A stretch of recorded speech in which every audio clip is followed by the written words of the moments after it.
Hey guys, welcome back to my channel. Yeah, if you guys did not know, I had baby boy number 2. There's a video on there, the latest video, which is labor and delivery vlog. And you guys get to see actual raw footage of me giving birth to baby boy number 2. Please check that out before you watch this video. But yeah, let's jump right into it.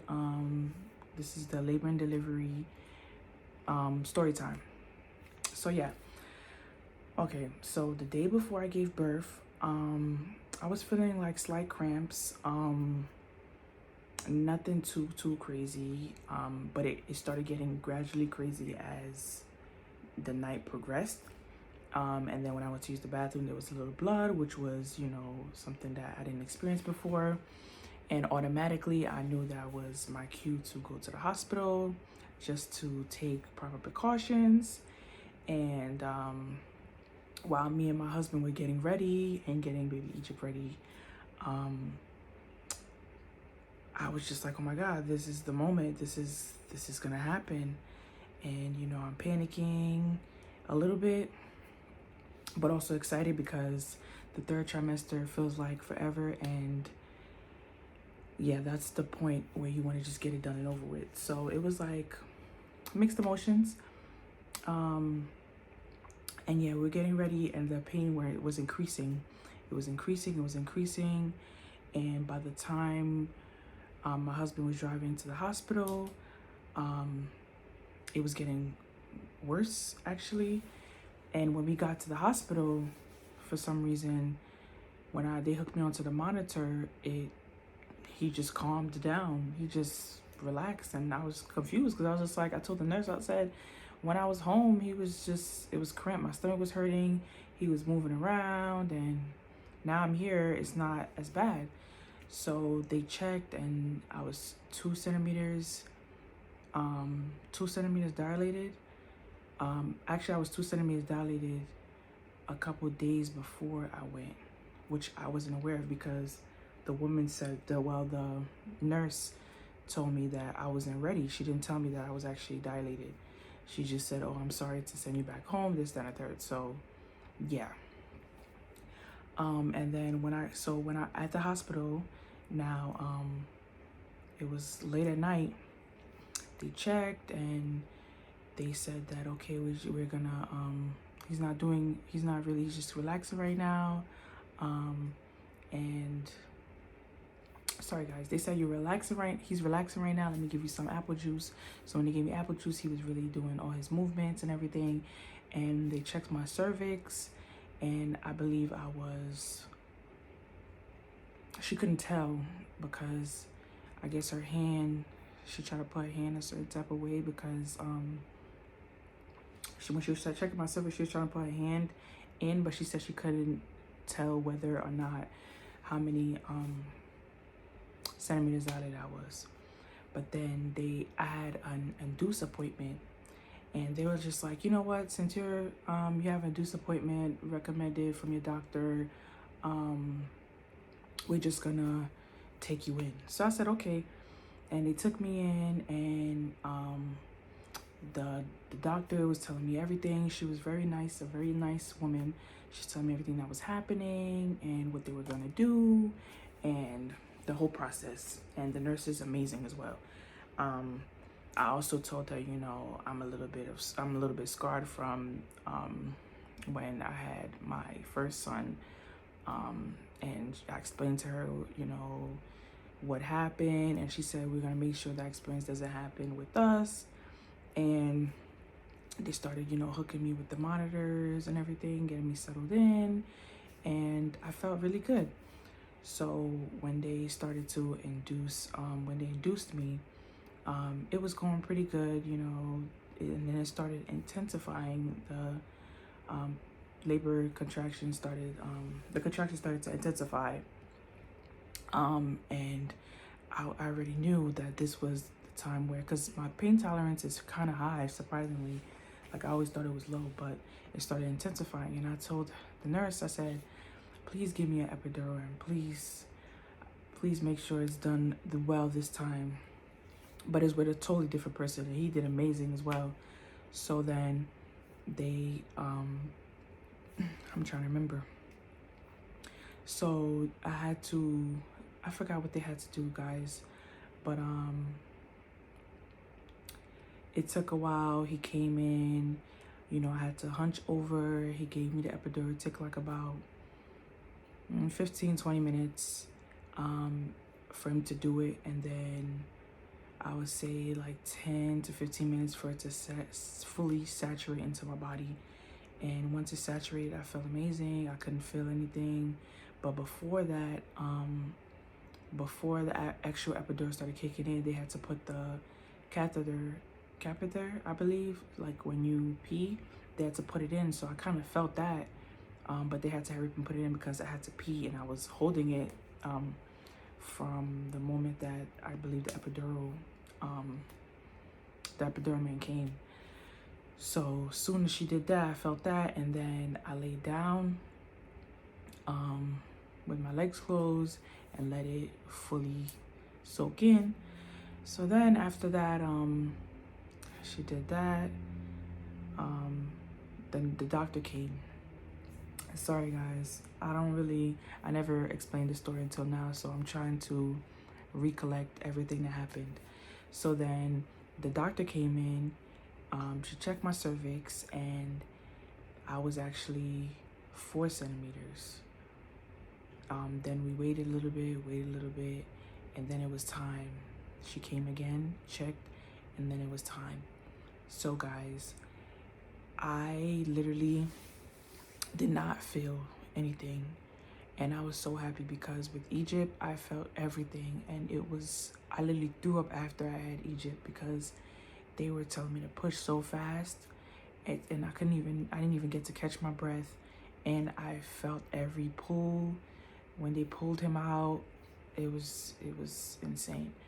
But this experience with baby boy number 2, they told me when to push because I was completely numb, and I'm so grateful. I was completely numb. They told me when to push, and I pushed, and the more I pushed, they said they seen his head, he was coming out. But the thing about it is his head was actually, no, not his head, I'm sorry, his shoulder was, I think they said behind my pubic bone. Yes, pubic bone. So then they pulled him out, and then they immediately cut the cord, and they started, they said that he was stunned. So they cut the cord, the doctor cut the cord, and the team, started wiping him down, getting him to calm down, and then he cried, and I just felt so amazing, to hear my baby cry, and everything is okay. And him, like, I told my husband, I said, go, tell me how he looks and take pictures, while they're, cleaning him up and everything. And, the doctor's taking out the placenta and everything. So she did that. Yeah, so while they were doing that, my husband was, sorry, y'all. My husband was taking pictures and just looking. And after that was done, they brought him over to me. I held him, skin to skin, chest to chest. I breastfed him. Me and my husband, we looked at him. We was just like, who do you think he looks like? Because we were like on a verge of like, he looks Chinese. He looks Hispanic. He looks like himself. He doesn't really look like his brother. Like, we were having so many like mixed thoughts of how he looks. And even then, sometimes I feel like we still kind of do. Because my mom would say he looks like me, and my husband's grandmother would say he looked like him, and I personally think that he looks like me, and he looks like my husband.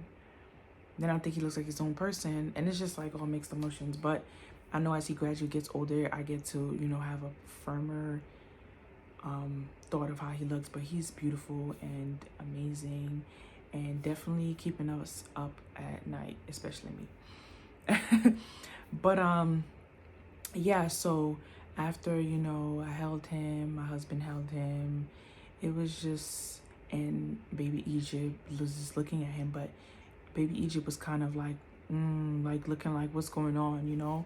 It's late at night, and he's like confused of like, why is he still up, and it's his bedtime, and all these lights and people, and he hears like a little baby. So, you know, at a 1-year-old, he's just has no idea what's going on. But now he just is smiling all the time, touching his brother. It's just beautiful. I just love it to see how close they are before they even really, you know, fully interact, I would say, with more sense. So yeah, so pretty much everything happened really fast. My labor was, I believe, let me see, I had probably like 5 hours. I'm not 100% sure. I'm not gonna put a number on it. Don't mind the nails, you guys. But yeah, I don't wanna, I don't think it's 5, so I'm gonna just I'm not sure. I'm gonna be honest with you guys. And I haven't really had much sleep, so bear with me on this story time. I'm still trying to, you know, remember everything that happened, because we did not sleep that day that we went to the hospital. In the nighttime, we did not sleep because we didn't know that we was gonna get kept. So, and up to now, I'm running on 0 to no sleep. But I had to make this video for you guys because I love you guys, and I know you guys are, you know, interested in knowing the birth of baby boy number 2, and I know you guys want to see him too. And I will post another video. I will make another video, and that's where I'll reveal him and his name. So bear with me, guys. You know, I'm getting adjusted to having 2 under 2. Yeah, but everything, like the whole thing in the hospital was amazing. The staff was amazing. Everything was smooth. The birthing experience was amazing. I could honestly say the healing process as well, amazing. And I'm so grateful that, you know, the staff, when I came, we wasn't sure if I was going to give birth by the time they switched shifts, but it was a staff full of amazing women, you know, just amazing and understanding and very patient. So yeah, that's pretty much was the story time, and we only spent 2 days, day and a half in the hospital, and we went home, and yeah, it was, loved it. I was, you know, happy with how everything came, and I just feel like, you know, throughout that time, my dad's spirit, I know my dad's spirit has something to do with this amazing experience, because I was definitely scared, and you know, I'm still currently grieving over the passing of my dad, and just to know that his presence was actually there and made sure that everything is okay, it's amazing feeling. And yeah, you guys, but that's the story. That's the labor and delivery story. You know, it was very, I would say it was, I don't know, I would say it was, sorry y'all, it was a great experience. It was definitely different, definitely different. With baby Egypt, I was home, I felt the cramps. That's when I didn't really know how labor felt. Well, I didn't know at all how labor felt. I was experiencing cramps. It felt like a bad stomach ache, and by the time I went to the hospital, that was more of a shock than anything. By the time I went to the hospital, they told me that I was 6 centimeters. So I was home going through it, and that was 6 centimeters, and I got put in my room, labor and delivery room, fast. Soon as I got in my room, I think I had Egypt in 2 hours, 2 or 3 hours. Yeah, it happened really fast, and yeah, and I didn't even know that I was having contractions. I just thought I had a bad stomach ache until it got worse and worse and worse. And I was like, oh yeah, let's go and see what's going on. But yeah, that's my labor and delivery story. I hope you guys enjoyed it. Um, yeah, I need to go back to my babies and the hubby. But I definitely had to make this video for you guys. You know, I hope you guys like my hat, you know, the little, I have a long day tomorrow. I have to be up early in the morning, y'all. But I definitely had to make this video to give you this labor and delivery story. Please like, comment, subscribe, show me some love, tell your friends, tell your family about my channel so we can grow and grow and grow and reach 1,000 subscribers before, by April, like before April ends. Let's try to do that. Yeah, so I gotta go. I love you guys. Thank you guys so much for the support. Those who support my family, those who, you know, like what I post, those who share, thank you so much. I really do appreciate it. I can't thank you guys enough as we grow. Yeah, thank you guys so much, and I'll see you in my next video. This is gonna be something you don't want to miss.